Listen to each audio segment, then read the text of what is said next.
da razão pela qual o nosso direito cogitou, já ali, né, no contexto mais atual, que se cogitou ali em 93, em 2004 e agora em 2015, dessa sistemática da vinculação. Nós não teremos tempo aqui para tratar de um modo absolutamente detido esse fenômeno que eu gostaria de, resumidamente, abordar com os senhores aqui. Mas eu recomendo que os senhores desenvolvam leituras complementares. Vou tentar colocar, vou alimentar aquela página do nosso curso, é porque eu dei aula esse sábado o dia inteiro, é muito desgastante. Esse próximo sábado darei aula também o dia inteiro, mas são os últimos sábados, eu pretendo, não sei se eu vou conseguir, né? Mas eu pretendo não aceitar mais turmas ao sábado, até para ter tempo de fazer outras coisas. E uma dessas coisas que eu quero fazer é alimentar um pouco melhor ali a página. Eu tenho diversos vídeos gravados, mas eu já disponibilizei para os senhores, meu canal no YouTube, a minha plataforma acadêmica que tem vídeos gratuitos. É possível que os senhores encontrem lá. O tópico que eu estou querendo tratar, que eu vou tratar com os senhores agora, é o que eu chamo de jurisdição contemporânea. É preciso que nós entendamos o modo como se exerce jurisdição atualmente. Aqui nós vamos até um passo atrás e vamos tratar, na verdade, da teoria do direito. Vamos entender o modo como o direito é aplicado. Resumidamente é isso. O modo como o direito é pensado, interpretado e aplicado hoje em dia. Mas para podermos chegar lá, eu vou dar um passo atrás, eu vou tentar mostrar para vocês como é que o direito era pensado antes e como que o direito é pensado agora, tanto no civil law quanto no common law. Claro que eu vou dedicar muito mais atenção ao civil law, que é o que nos interessa aqui, né? Sendo assim, eu vou começar pela formação do common law, passar aqui algumas visões básicas, elementares do common law, e depois a gente trata do civil law, como era e como está atualmente. Resumidamente, eu vou ao final pretender mostrar, como mencionei no encontro passado, que há uma aproximação atualmente do nosso civil law com o common law. E um dos setores onde fica mais evidente, fica escancarado essa aproximação os senhores já ouviram falar, a teoria do precedente, essa ideia de vinculação, que é em larga medida mesmo incorporada, foi importada deles. Nosso direito se inspirou em muito nesse ponto no direito do common law, no direito inglês e norte-americano e das famílias do common law, tá? Então, muito resumidamente, mas veja, eu preciso aqui trabalhar com franqueza. Isso é muito resumo. É uma ideia geral, tá? Para entender absolutamente bem, os senhores precisam complementar a leitura. Mas para fins das minhas avaliações, é o que eu falo aqui, tá? Mas quando é um tópico que é ainda mais importante, eu abro os olhos dos senhores para ver se consegue com isso abrir a mente e os senhores buscarem informação, tá? Bom, vamos lá, common law. Algumas considerações históricas são aqui imprescindíveis para a compreensão desse cenário. Utilizando a Inglaterra como berço do common law, que realmente foi, nós temos que ver que os povos bárbaros, quando expulsaram os romanos, que até então povoavam a ilha, que atualmente é a Inglaterra, a terra dos anglos. Então esses povos anglo-saxões, os povos bárbaros, eles eram exímios lutadores, só que eles eram analfabetos. Eles não dominavam a escrita, de um modo que a sociedade ali se implantou e se desenvolveu sem o domínio da escrita. Eu não estou nem falando... É um movimento anterior ao iluminismo, evidentemente. Eu não estou falando aqui nem do conhecimento das ciências, do domínio das ciências, não, eles não dominavam nem a escrita. Então, faltava uma condição elementar para se pensar em avançar para as universidades, para o domínio do iluminismo. Os povos bárbaros, portanto, não dominavam a escrita. Mas isso não é empecilho nenhum para que a sociedade se desenvolva. Então, a sociedade, nesse momento inicial, se desenvolveu de um modo muito oral. E é comum se ouvir dizer hoje em dia que o direito do common law se inspira em costumes.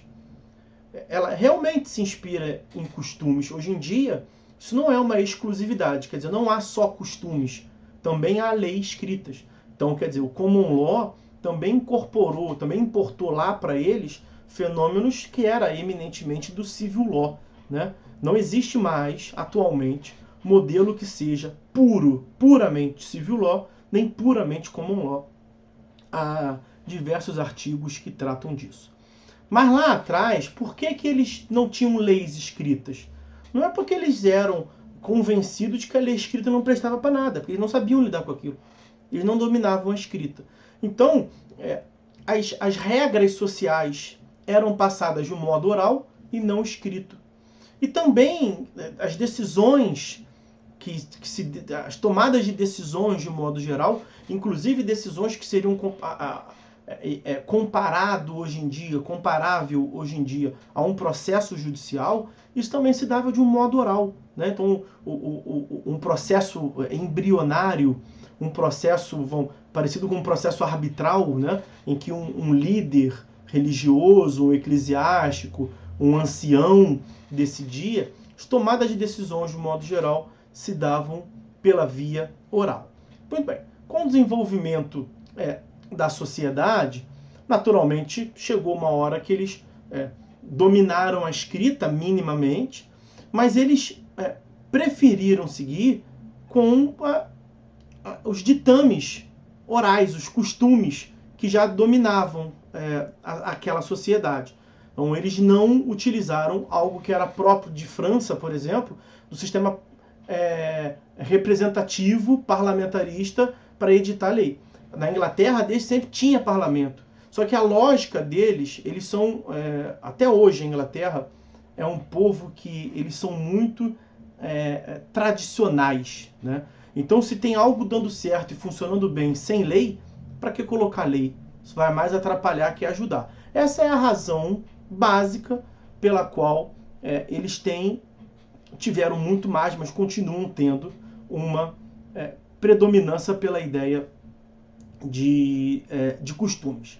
Bom, uma outra distinção muito importante, que vai lá no final se juntar a tudo, entre civil law e common law, é que na Inglaterra, vejam, na Inglaterra sempre teve rei, né? E hoje continua tendo um sistema reinol, né? Uma monarquia. Por que continua tendo? Porque é um dado muito importante.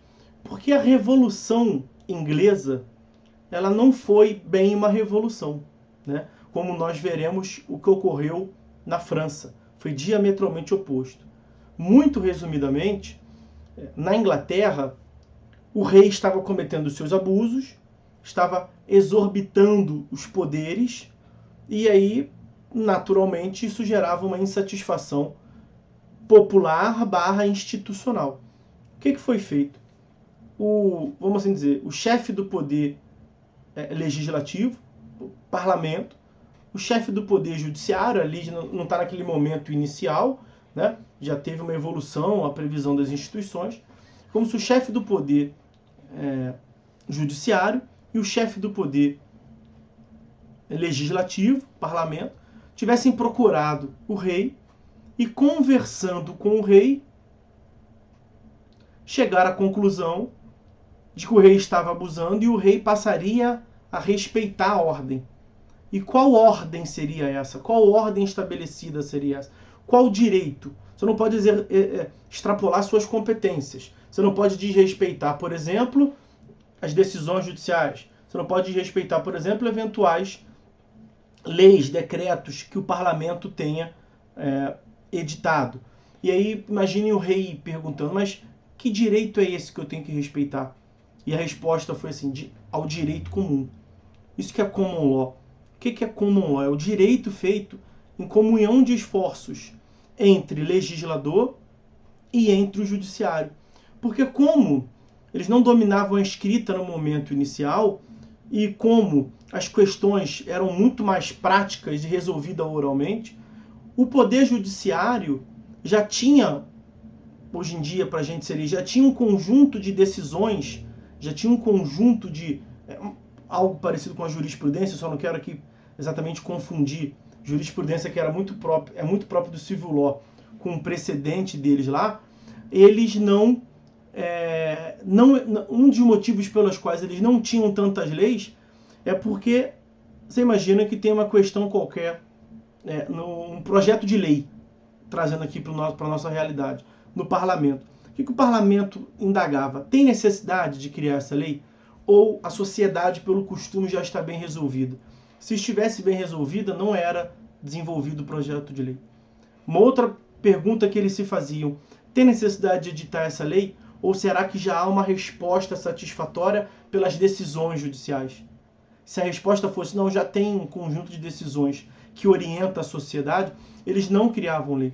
Então a lei, é um equívoco pensar que lei é um fenômeno absolutamente recente na Inglaterra. Desde sempre que eles dominavam a escrita tinha lei, mas eles não tinham a proliferação e o conjunto, a quantidade de leis que nós tínhamos aqui, que nós temos aqui, porque se edita a lei aqui para tudo e absolutamente tudo.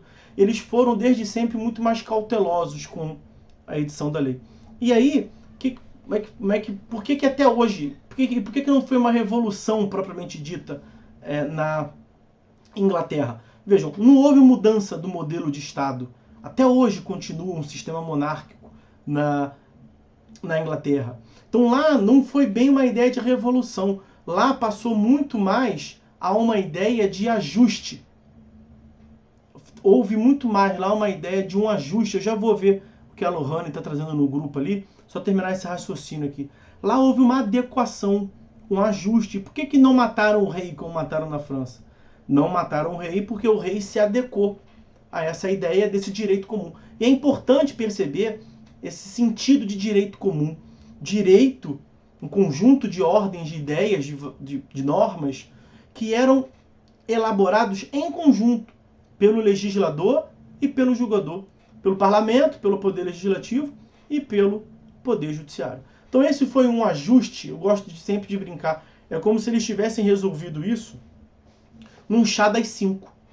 Num chá das 5, de um modo absolutamente organizado e tradicional, eles são muito tradicionais e muito formais.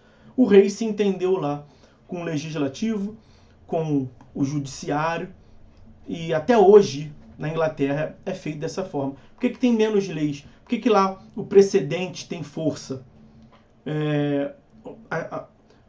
A força das decisões judiciais foram naturalmente crescendo, porque tinha um campo muito maior, não rivalizava com a lei, não tinha um conjunto como desde sempre teve no civil law, um emaranhado, um conjunto enorme de leis, e quanto mais leis você tem, maior é a chance de ter divergência entre elas. Enfim, o precedente lá se desenvolveu e foi ganhando força política, de modo que naturalmente, esse é um outro dado muito importante, de modo que naturalmente se cogitou na ideia de vinculação. Eu digo naturalmente. Lá não tem uma lei, nunca teve uma lei para dizer tem que seguir os entendimentos da Câmara dos Lordes, que é como se fosse o nosso STF aqui. Nunca se precisou cogitar de uma lei por conta de um movimento histórico. Então esses dados históricos são muito importantes. O porquê que lá se tem força no costume, porque não dominavam a escrita inicialmente.